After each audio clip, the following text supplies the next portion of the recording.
Sumainyo ang Panginoon. At sumayo rin. Ang mabuting balita ng Panginoon ayon kay San Juan. Papuri sa iyo, Panginoon.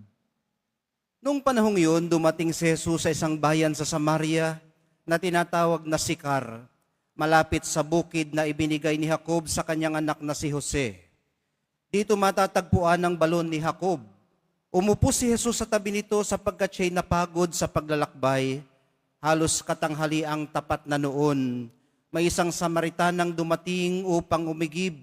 Sinabi ni Jesus sa kanya, "Maaari bang makiinom?" Wala noon ang kanyang mga alagad sapagkat bumili ng pagkain sa bayan.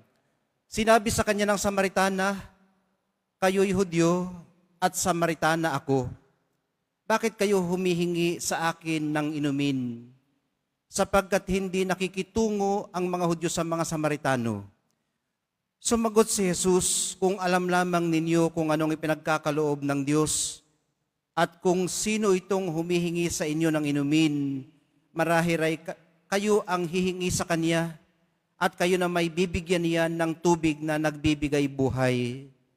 "Ginoo," wika ng babae, "malalim ang balong ito at wala man lamang kayong panalok.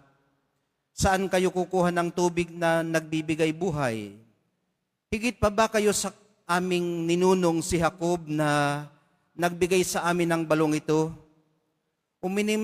Uminom siya rito, pati ang kanyang mga anak at ang kanyang mga hayop."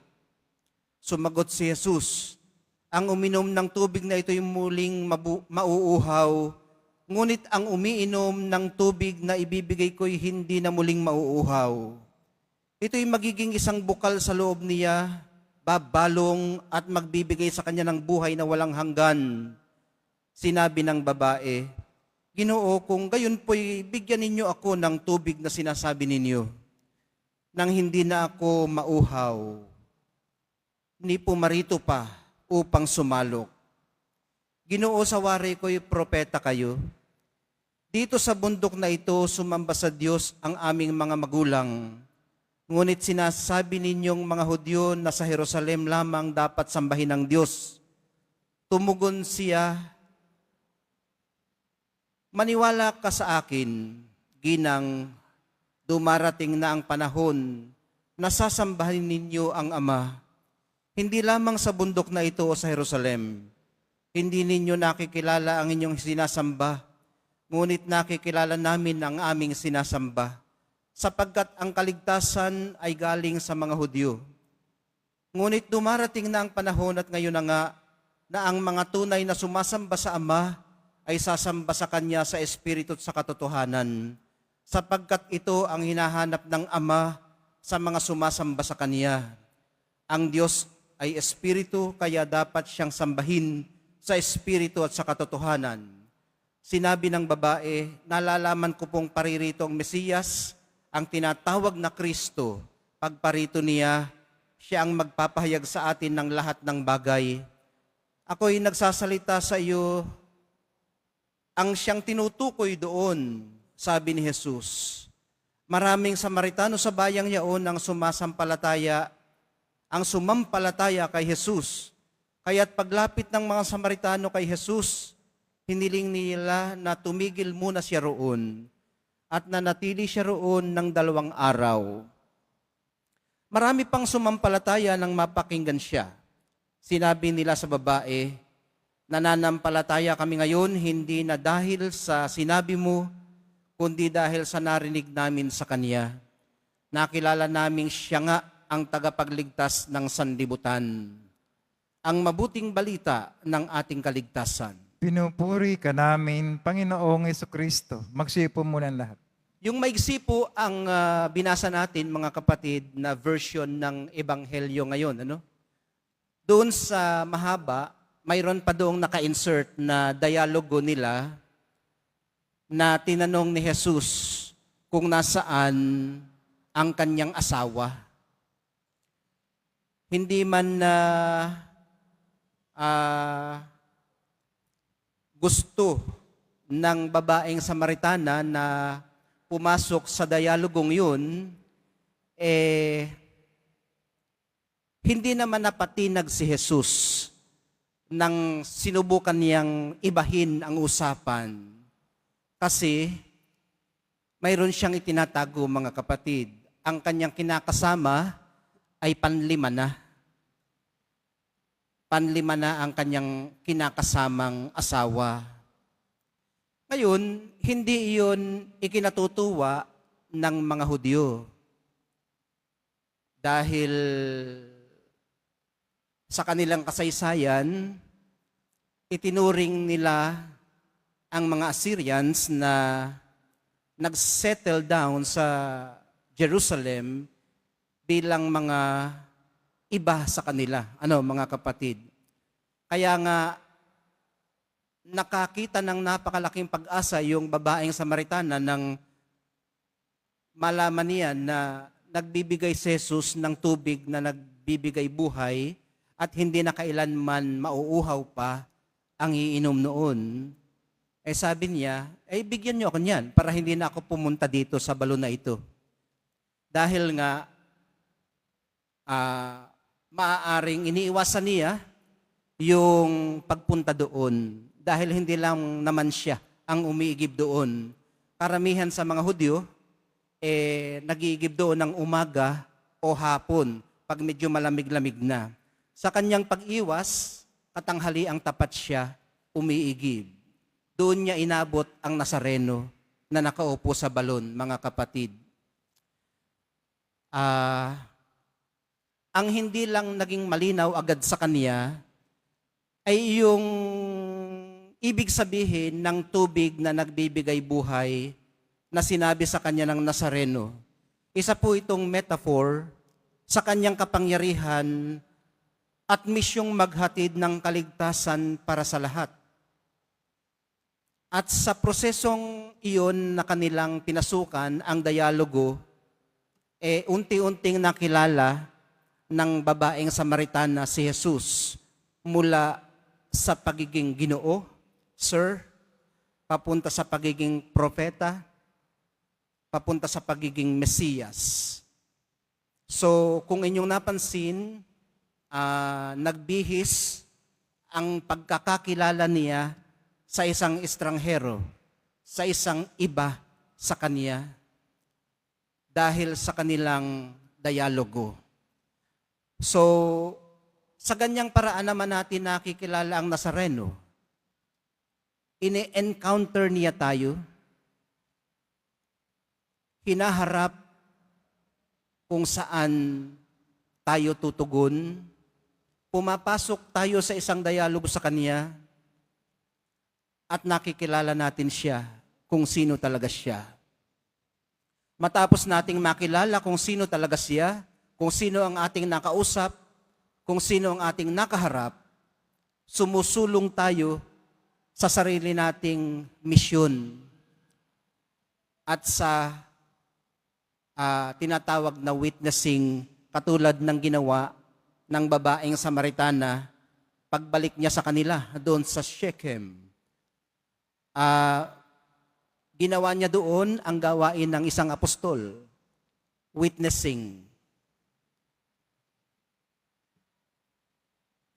At mapapansin natin na matapos niyang gawin yun, mga kapatid, ang sabi ng kanyang mga kababayan, nananampalataya kami ngayon, hindi lang dahil sa sinabi mo, kundi dahil sa narinig namin sa Kanya. Ibig sabihin, nagawa na ng babaeng Samaritana na na-encounter si Jesus ang kanyang role sa pagsaksi, sa grasyang kanyang tinanggap. Kaya maaari na siyang pumunta pa uli sa iba. Ano, mga kapatid? Kung atin pong babalikan sa ating sariling mga karanasan, ang mga taong una nating kinaringgan ng tungkol sa Diyos,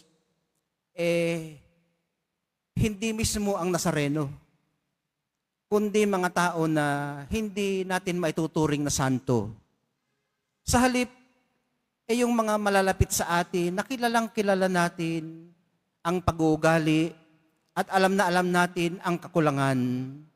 Pero sila po mismo ang kinakasangkapan ng Diyos para ipakilala ang kanyang sarili sa atin. Silang mga gaya rin natin ay mga imperfect o sabihin na nating makasalanan.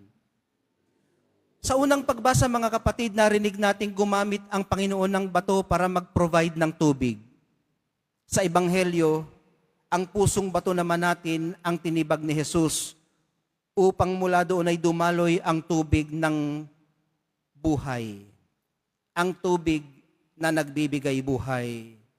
Ginawa po niya ito sa pamamagitan ng kanyang masaganang habag, mahinahong pagtuturo, at abiding presence. Sa mga pagkakataong natatagpuan natin ang ating sarili, sa mga encounter na hindi natin kakilala, hindi tayo pamilyar, pero ginagamit ng Nazareno para abutin tayo, nawa mag-respond tayo, mga kapatid. Tumugon tayo sa pamamagitan ng unang-una, pagle-let go ng ating prejudices. Hindi natin kakilala, alam nating makasalanan, nangungusap sa atin tungkol sa Diyos. Hold your judgment, mga kapatid. Dahil maaaring sa pamamagitan ng katulad mo, katulad niya, may kakulangan, makasalanan, nangungusap ang Diyos.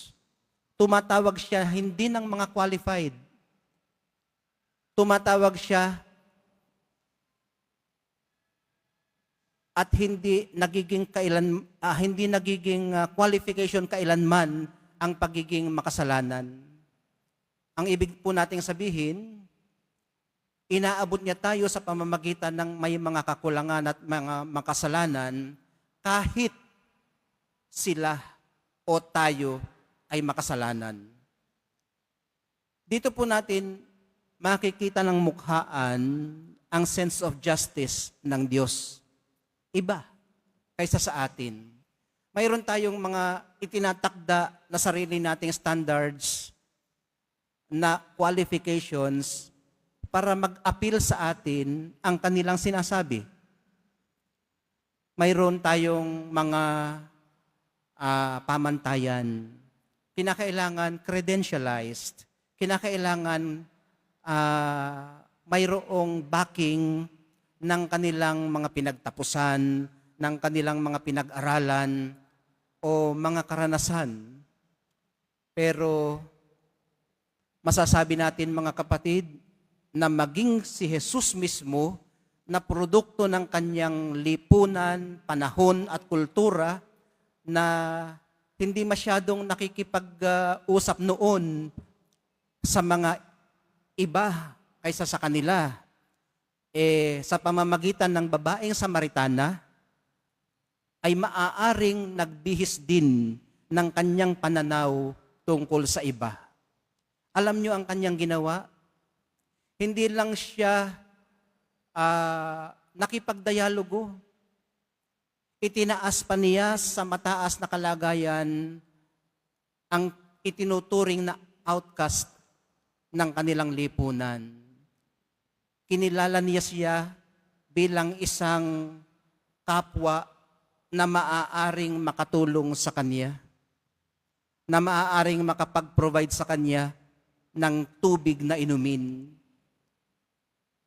So dito mapapansin natin mga kapatid na ang pagmi-minister sa kapwa ay hindi lamang palaging ikaw ang nasa providing end ng inyong relationship. Kahit ikaw ang nangangailangan, maaari kang makapag-minister sa iyong kapwa dahil maaaring siya rin mismo ay makapag-provide ng iyong kailangan. Kaya ito mga kapatid ay two-way street. Ang ating ministering at ang ating witnessing ministry two-way street. Walang kakaiba, walang estranghero, walang sobrang dukha, walang sobrang yaman na hindi maaaring tumanggap at magbigay. Sa ating encounter na ito, mga kapatid, sa isa't isa, talasan lang natin ang ating pakiramdam. Baka Nazareno mismo ang ating nakakaharap sa katauhan ng hindi natin inaasahan.